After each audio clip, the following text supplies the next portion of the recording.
Good day. Welcome back to the Antigua and Barbuda Meteorological Service channel.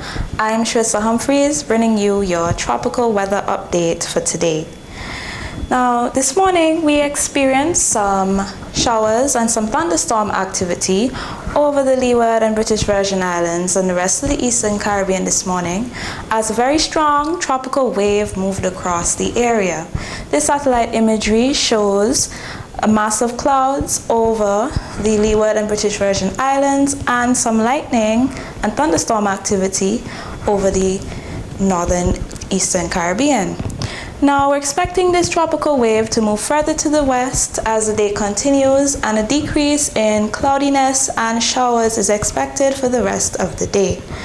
Now we're going to take a closer look, or wider look, I might say, of the rest of the Atlantic. Here we have the Eastern Caribbean tropical wave that has just passed us, and we're going to be taking a closer look at these two tropical waves out in the Atlantic. This first one is not showing any significant signs of development at this time.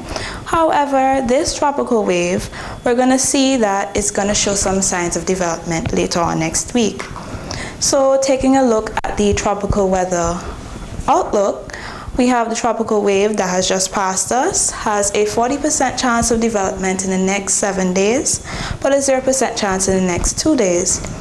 And we're going to see these developments over Jamaica and the rest of the Western Caribbean later on into this weekend. We're also seeing development over the Texas coastline that has a 10% chance of development in the next 2 days over the weekend. However, we're monitoring closely this wave that has just emerged off the coast of Africa, has a 10% chance of development in the next 2 days, and a 40% chance in the next 7 days.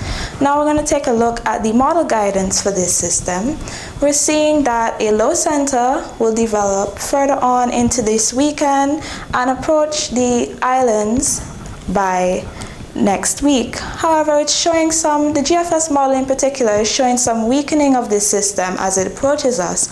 And as we ramp up into the peak of the hurricane season, the models are also showing some development of some other systems out further on in the next few weeks.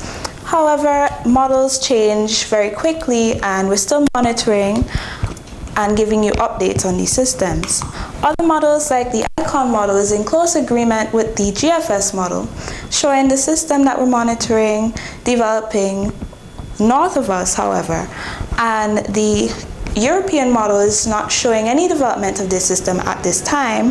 However, we'll be continuing to monitor and see if any updates happen. Now, if this system develops, it may become Francine or Gordon in the next few days, and there's also Helene and Isaac on the list after that. Now we're approaching the peak of the hurricane season. This occurs on September 10th, but throughout the period mid of September to October, this is where the most named storms and hurricanes occur during this time in the season. So we're continuing as the season continues, we're expecting some more named storms to occur during the season. Now, because of that, we would remind you to always be prepared during the season. Remember to determine your risk for your home and properties. Begin preparing and learn how to interpret our forecasts and know what to do during, before, and after a storm, especially as we approach the peak of hurricane season next week.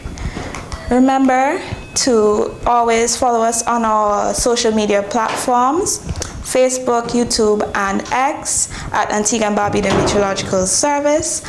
And remember to check out our hotline and our website, antiguamet.com, for more updates on the weather.